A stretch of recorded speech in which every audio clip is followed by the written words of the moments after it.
theory has to have a priority. Capitalism and artificial intelligence are the same thing. The dimension of the future has disappeared.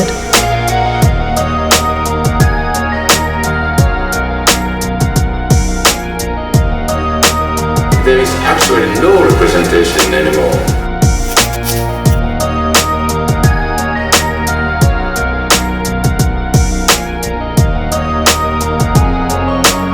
There is no final resolution to contradiction. Militant proletarian snake handling over abysses never gets much wilder than this. Hi everybody, quick message before we start the video. Just want to let you know about a philosophy class that I'm currently teaching at Cadell Last Philosophy Portal. And that class is entitled Nick Land, Slavoj Zizek, and Technological Singularity. We're going to explore the various ways that Zizek and Land think about singularity, think about superintelligence, and we're going to explore the various differences between their approach to this incredibly important topic. The first class was this weekend, but that recording is available for those who decide to sign up. And if you want to sign up for the class, it's not too late. Just head down to the link in the descriptions. The link is to my Patreon, and that's where you can register for the course. So hope to see you there. Take care. All right, everybody. Welcome to The Dangerous Maybe. Here to discuss something which I guess we would say is the elephant in the room. Hi, Nance. Hi, Nick. Glad to have you guys here. Hi. So the three of us plan on having some really good discussions today, but it's almost best to do this as a standalone video where we just address what happened this week. Tucker Carlson had a guest on, Conrad Flynn, on his show. The video is called, it's on Tucker's channel, The Occult, Kabbalah, the Antichrist's newest manifestation, and how to avoid the mark of the beast. Okay. So, yeah, it's about a 2-hour video that Tucker has a conversation with Conrad Flynn about the occult. And really the central figure in this video is you, Nick. And, you know, we wanted to get together to have a conversation about some other stuff, but this all hit at the exact same moment. And so I think the first question just would be, what did you think of the video? How do you feel like your ideas and your positions were represented in it? And what's your general thoughts on it? Well, I mean, my primary response is actually a kind of admiration, because I think that Conrad Flynn is a master storyteller. I thought it was extremely entertaining. I thought it was kind of impressively constructed. It was kind of comprehensive. It was imaginative to an extraordinary degree, and it told a completely a gripping story, you know. In terms of fidelity, it was a little shakier, in my opinion. I mean, you know, from some things that were kind of wild, other things that Conrad had built a story that I almost was envious about. You know, it was, I thought somehow more compelling, more cinematic, actually, than the version that, as far as I'm concerned, could be realistically attributed to me. And I thought, I mean, Tucker's response of deep concern was also extremely extremely entertaining, maybe I should say. I don't want to be too frivolous about it. It was very well done, very well done. And the moment where he is captured now a million times, holding up an image of the Numogram is world historic, honestly. I mean, I feel now like that if I went to my grave tomorrow, my role as a kind of entertainer would have been completely vindicated. Right.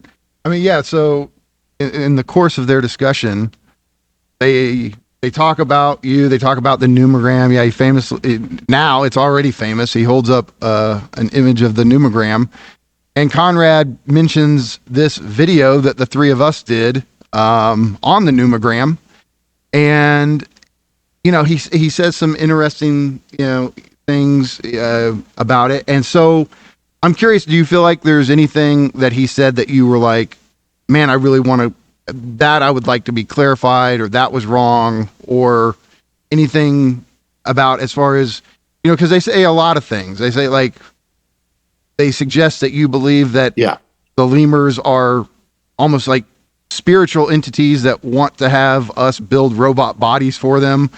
I've been reading your work a long time. I've never gotten that impression, but it's that kind of thing that, this would be an opportunity for you to say, yeah, I don't believe that. Or, I mean, I think there's obviously a lot at many different levels. And actually, in saying that, this is partly, I say this partly out of admiration, in the sense that, I think Conrad really spanned an incredible story, that was pointing at a level of coherence in some levels that I myself could only dream of approaching. And I don't know, starting with the simplest stuff, I mean, I'm obviously skeptical of the fact that large chunks of Silicon Valley are engaged in occult rituals involving the Numogram. But I mean, it's not something I guess I have any authority to talk about. I mean, I can only say that they certainly aren't in contact with me. If that is happening, they're doing it very, if not privately, at least my involvement is actually zero in that. And there are just a few like little technical things, but actually some of them are actually quite interesting. Like, if I can just take one example. Actually, on our show that we did together, that Conrad was drawing from, we had this whole discussion about the relationship of Choronzon to 333. Yeah. And talking to you, I simply said, look, this was not a factor. I mean, it wasn't on the horizon. And it wasn't on the horizon because while Choronzon is 333 in Hebrew, all the kind of Kabbalah that I've been seriously involved in is in English. And the kind of basic, reliable English Kabbalah, as far as I'm concerned, alphanumeric Kabbalah, is Choronzon, I think, has a value of 209. It's like, it just simply is not 333. You have to mess around with it to make it square. But actually, like, I think, well, am I being a kind of conceited, duped humanist in really thinking that it's like my call about whether this is like Choronzon related? I mean, I had known about Choronzon. I'd known that Choronzon was important to Crowley. I'd known that Choronzon had that value in the Hebrew Gematria. And much more importantly, it's like, if we're talking about what are the real influences that are behind these things, then human authorial attention in my book comes very low ultimately down the scale. You like, as an explanatory principle, I think appealing to intellectual biography is fundamentally misguided. So my response to that was to think, okay, on one level it's just wrong, but maybe on another level it's like I'm not seeing it. Like maybe Conrad is like actually getting the cultural, deeper history of it. And then there's one more thing, and this is like big, so maybe I should just kind of pause and let you come back before like launching into a whole thing about it. No, I say go ahead. I got some questions for you about the interview Well, they did. The other thing is really about the question of what is Satanism. And again, like, I think this is on a spectrum. And when I say spectrum, I'm not trying to say it's like a moral spectrum. I'm not trying to say there's like, there's kind of unproblematic bourgeois Satanism to a kind of spectrum extreme of like end of the world. I'm not going to say apocalyptic because that's precisely what I don't want to say, but let's just fill it in terms of just like promotion of various forms of just nakedly destructive, ruinous processes in service to one's Lord, the King of Hell. I'm not saying there's that spectrum. I think the spectrum is more between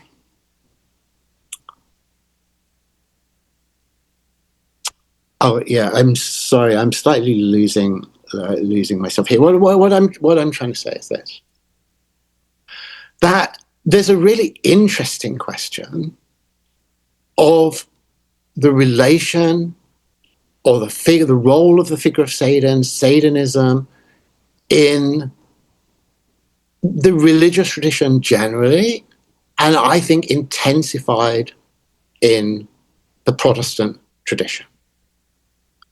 And, as I was saying to you guys earlier, like I just heard a kind of talk by E. Michael Jones, who in his own way obviously is a problematic figure to various people, who said what I thought was a remarkable statement and very germane and timely of the moment, where he said, Satanism is the hidden grammar of Protestantism.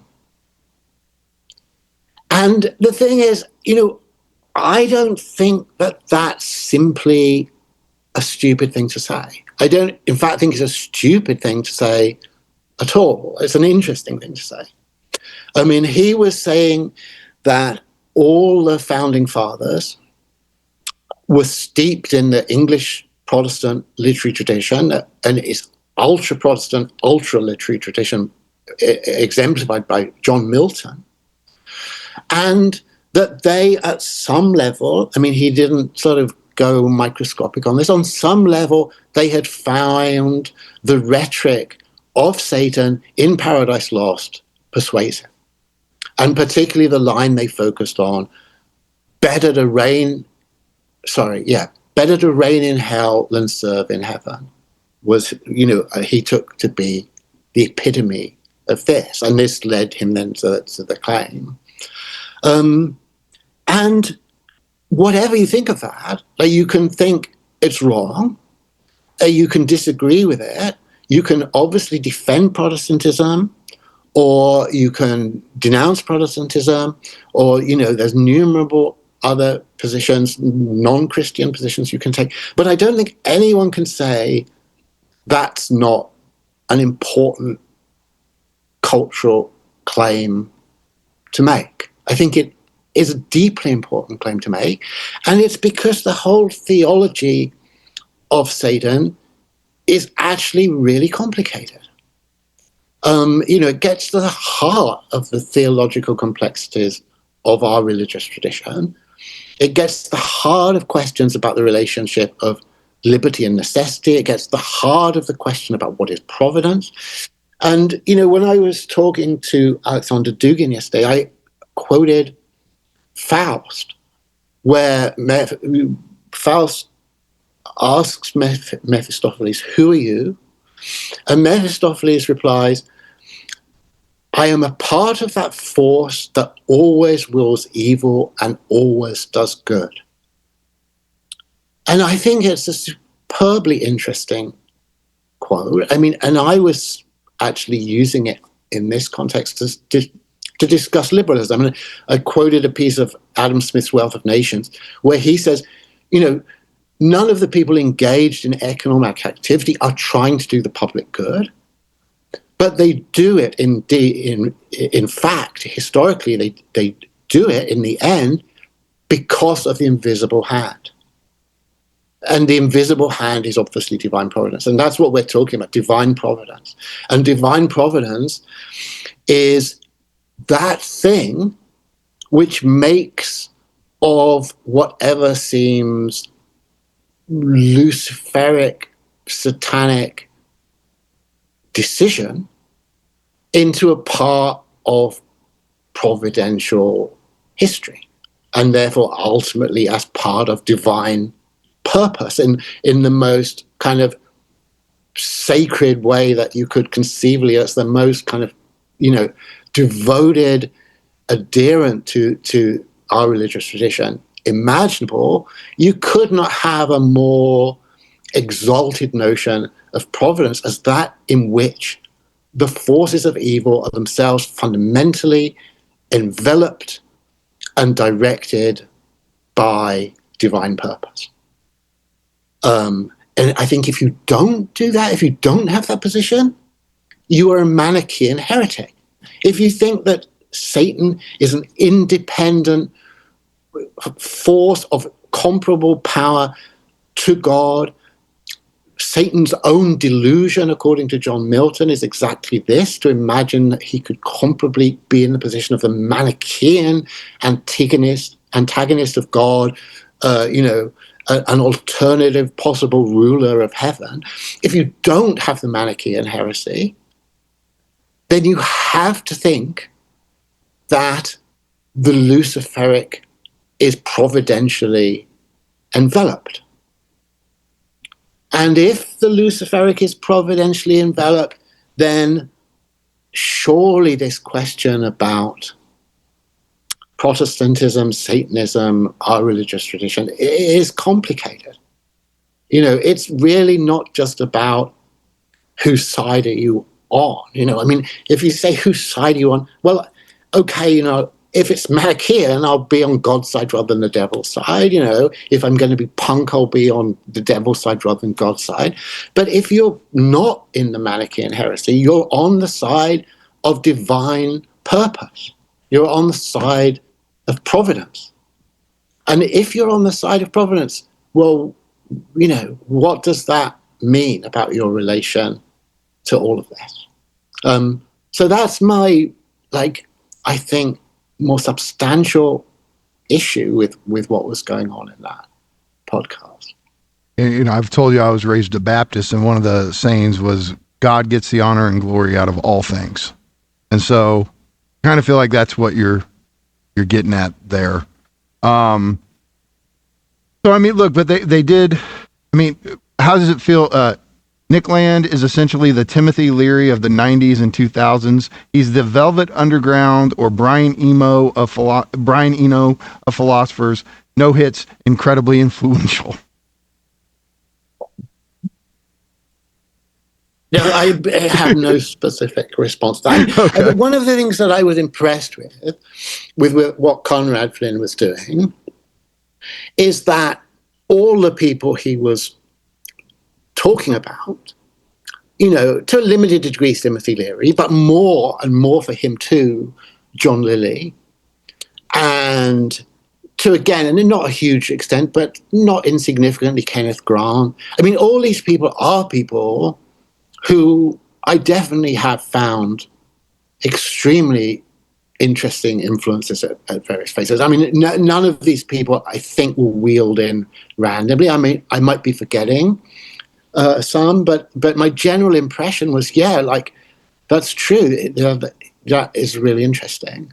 I mean, I haven't thought about John Lilly for a long time, but he is a super interesting guy, in my opinion, and obviously very timely. I mean, in the fact he's having these visionary states about, like, as in his words, as Conrad Flynn quite rightly says, you know, I think it's solid state intelligence, sort of taking over the world and maybe already having taken over. And I think he's also, Conrad Flynn was very right to sort of get into this whole discussion about the mysterious consistencies in certain psychedelic states. You know, the fact that it is the case. I mean, it's certainly the case, for instance, that the drug DMT very reliably produces sensations of being inside a computer simulation. You know, it very vividly and viscerally, you know, and which is really odd in the sense that, like, that is such a kind of, that's our contemporary frame of Gnostic theology. It's like something that I would have thought was just completely unavailable to people of earlier times, and yet it's like the basic frame often for people having these kind of experiences. People, they all say they see these DMT entities. They did. Yeah. Terrence McKenna, what do you call them? His machine elves? Machine elves. Right. I wonder if they resemble lemurs.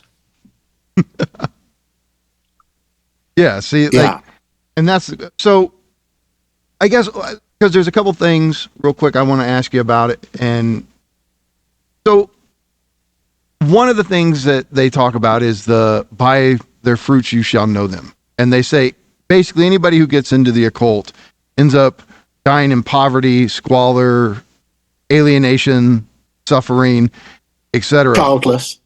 How do you wedge? And they say, like, Nick's belief system is for somebody who doesn't have any children. I mean, that's funny saying that to you, but, like, how do you respond to that claim about the occult just basically ruins a person's life?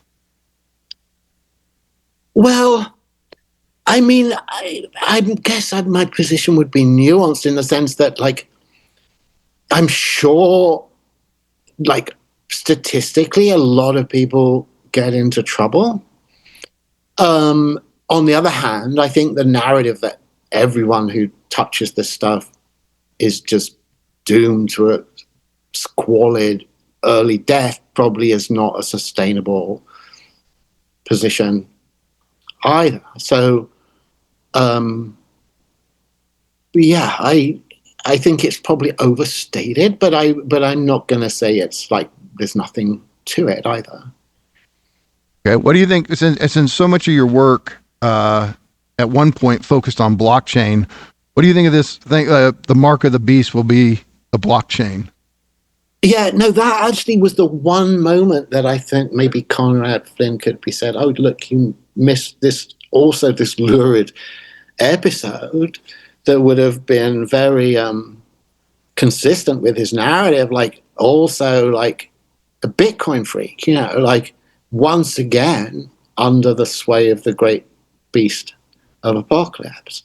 So, I mean, let me see whether I think I remember thinking that whole argument was quite interesting. I thought the whole way he framed it, that, you know, AI produces this situation where all human identities are completely indefensible, and you don't know whether your children are kind of calling you saying that they've been kidnapped and, you know, whatever it is. And so that therefore you need the blockchain as the antidote, because good argument. I mean, it is the only antidote, I think, probably to that. And then being on, the final stage is the one that is most of a stretch, I guess, is that, once you're on the blockchain, you kind of got the number of the beast tattooed on your forehead. Like, yeah,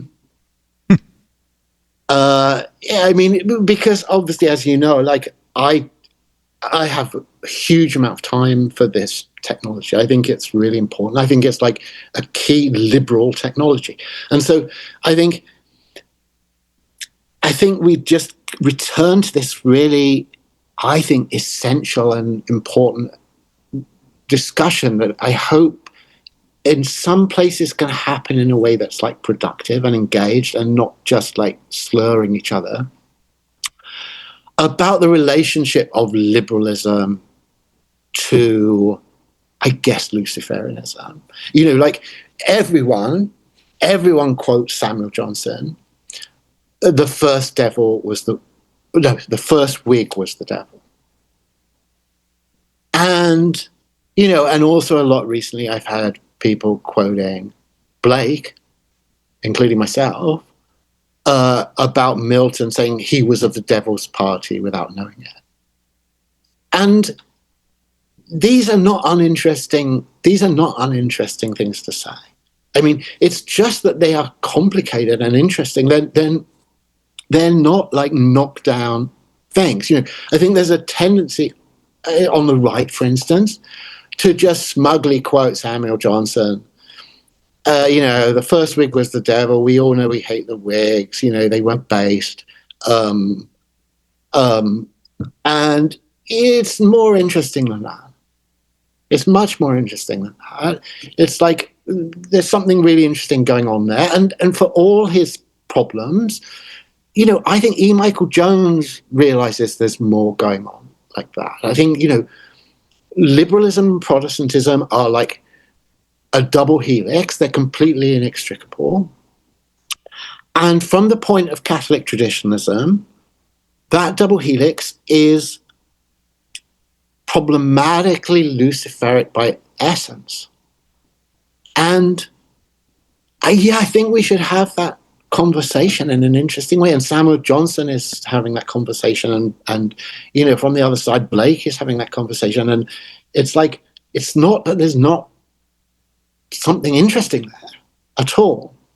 It's just that it's too interesting to just think that we can just retreat from it back into saying, now we're safe in kind of anti-capitalist, anti-liberal Catholic traditionalism, and all that Luciferian danger has just been exercised. Because it's not been exercised. That stuff is in Genesis, it's the heart, it's absolutely at the core and the root of our religious tradition that we have to deal with this issue. It's not like you can just say, if only the Reformation had never happened, none of this would have been an issue. The fact that Reformation happened meant it became articulated in a way that makes it really, I'm not going to say manageable as but we can really engage with it as an issue because it has become intellectually, culturally articulated in an important way. So anybody who watches this, who came over here from the Tucker video, I guess and I know how big of a question this is to ask you, but maybe just if you can give a relatively short answer, just so somebody has an idea of where you're coming from with it. It's this, look, have people associated Christianity and capitalism. And there's also been many critics who say these two things are not really compatible as far as what values they esteem, what values they privilege. But your work, CCRU, using this term loosely, actually saw a demonic connection to capitalism, which is to say capitalism gives rise to Lovecraftian superintelligence. And that's part of the trajectory of capitalism. I guess what I think would be clarifying is for you to, as succinctly as possible, because I know it's a huge question. How did you make this connection between the occult and capitalism that you are so famous for making?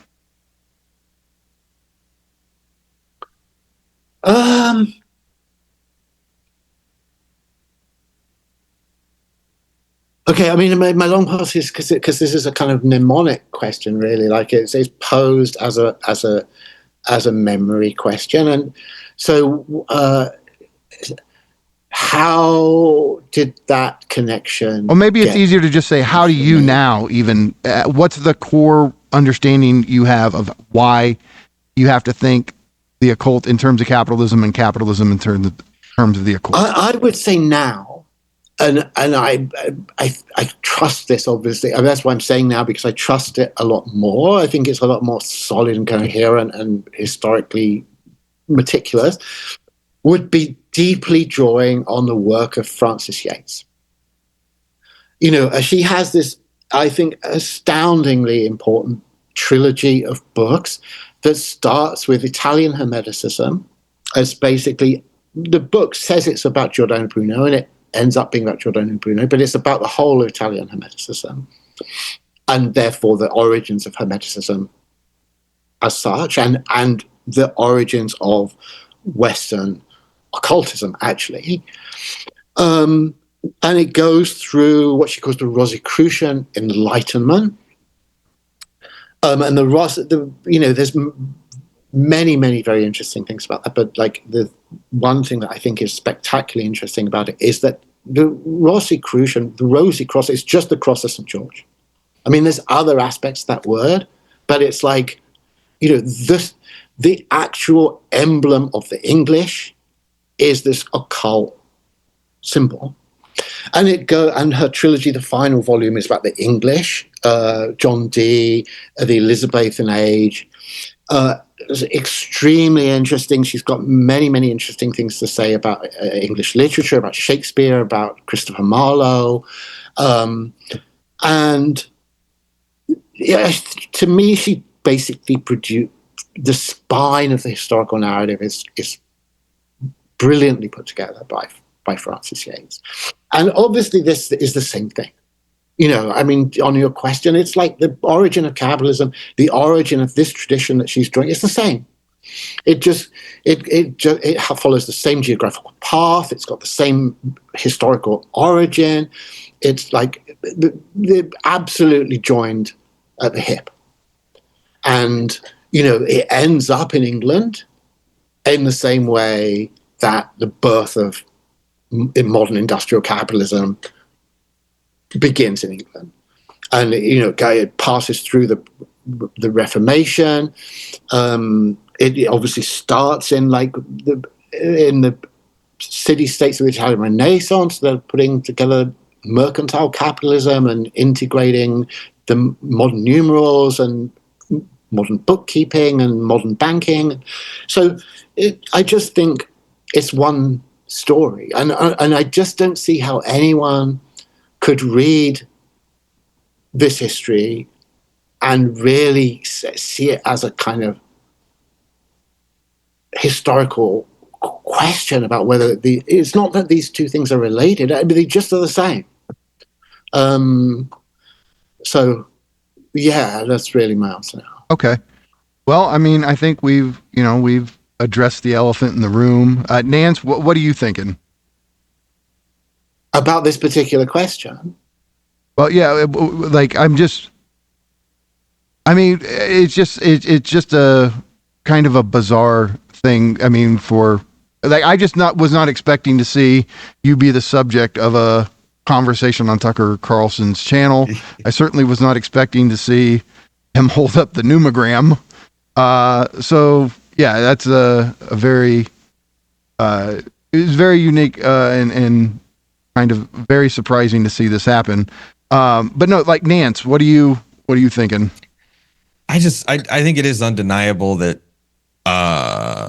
questions of the occult and mysticism and the outside, for lack of a better characterization, are gaining popularity in the mainstream. And I think they've always been more popular on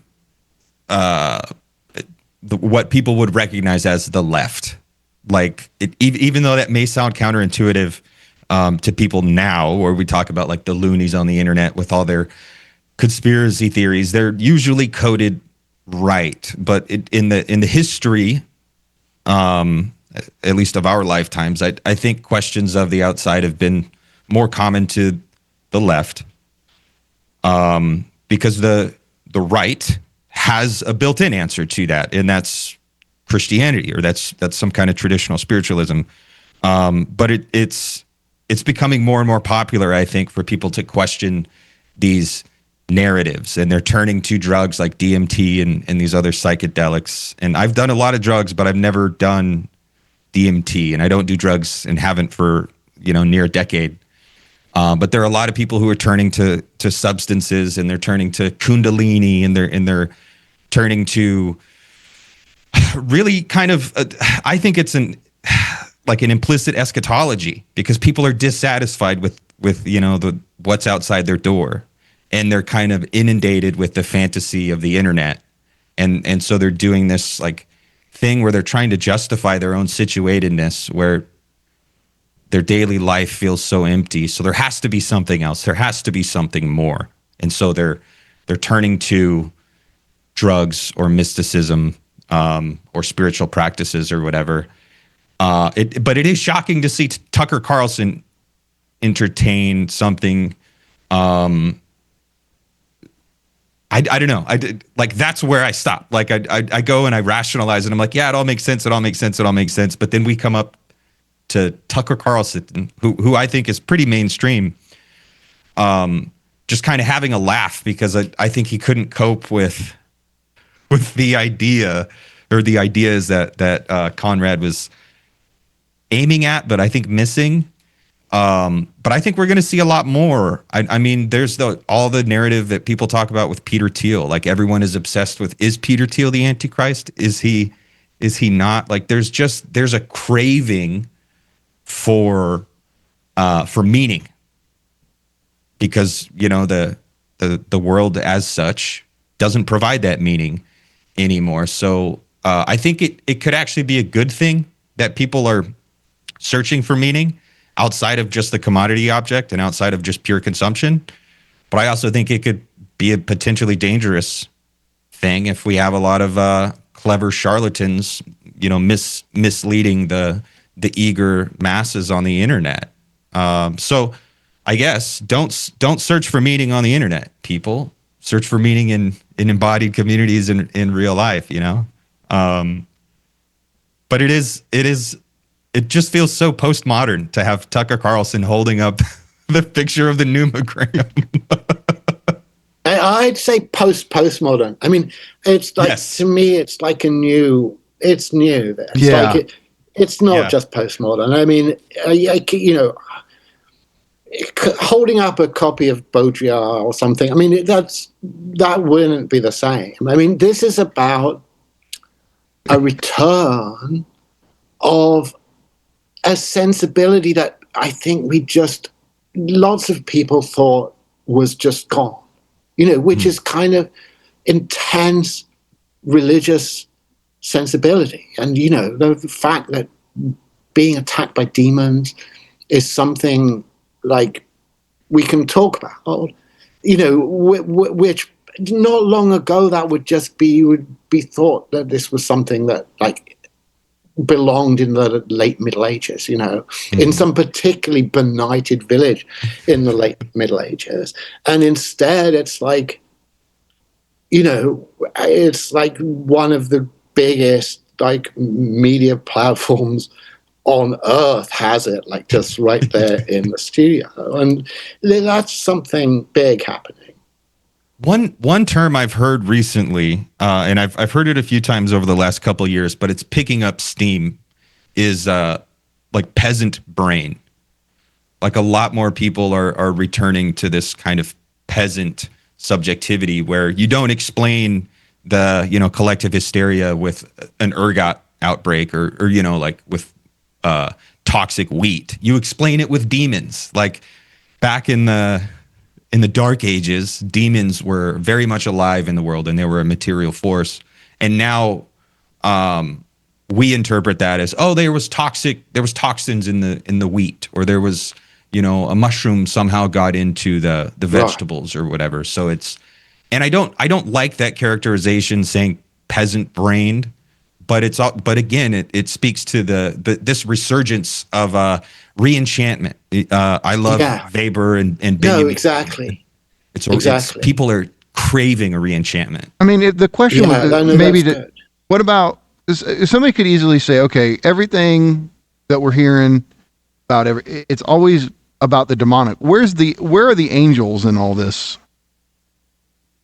Yeah, hang on, but I would love to answer that, but can I just underscore something Nance just said that I think is like super important, which is, exactly, we've gone from this thing where people are talking about demons and we explain it by saying, oh, this is just neurobiology and we know the plant that did it.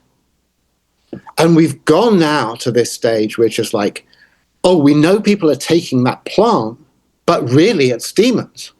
I mean, it's a huge thing that has happened in terms of the turnaround, So it's like a cycle. It's really like a 360-degree turnaround that we're seeing on there. So super fascinating. Mm-hmm. Yeah. And then, so where do angels fit in this equation? Well, I think that's also a super interesting conversation that I hope is going to happen. In fact, I'm going to say this instead. I'm confident it's going to happen on a much wider social scale at a rate that people are still not ready for. Like, I think angelology is like, again, something that people thought they'd wave goodbye to at the start of the Renaissance. And it is back, baby, And this whole question about, like, what's an angel, what's a demon, how do you tell it's like, this is Conrad Flynn's blockchain stuff, isn't it? Like, how do I know whether that's my kid crying for help or it's a scammer, How do I know if I'm communicating with an angel or a demon? It's like, what's the ID protocol? It's questions of trust and trustlessness on communication media. And it's like, it's totally going to happen. And it's going to happen partly because the whole AI crazy shit is happening. And like Conrad Flynn, cited Mark Andreessen saying that, the language we're going to need for being immersed in all these kind of non-human intelligences is a kind of medieval vocabulary of angels and demons. What can we trust? What should we be talking to? What's just trying to do us harm? What's interesting? What can we learn from? These are all real questions. And they're gonna become increasingly unavoidable questions, and they're tied up with our technological trajectory, our cultural trajectory.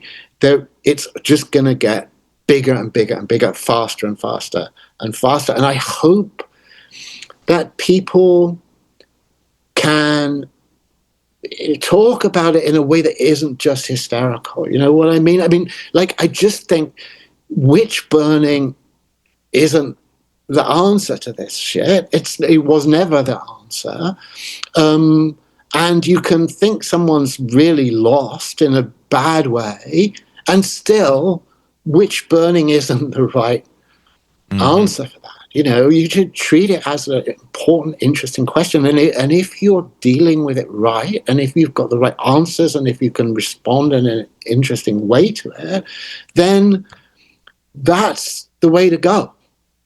It's not just a kind of neo witch panic. And frankly, we're going to get a neo witch panic, but I hope the neo witch panic is a kind of has some bounds to it and doesn't completely overwhelm the whole issue. Because if it does, we're just in a kind of gory Hollywood,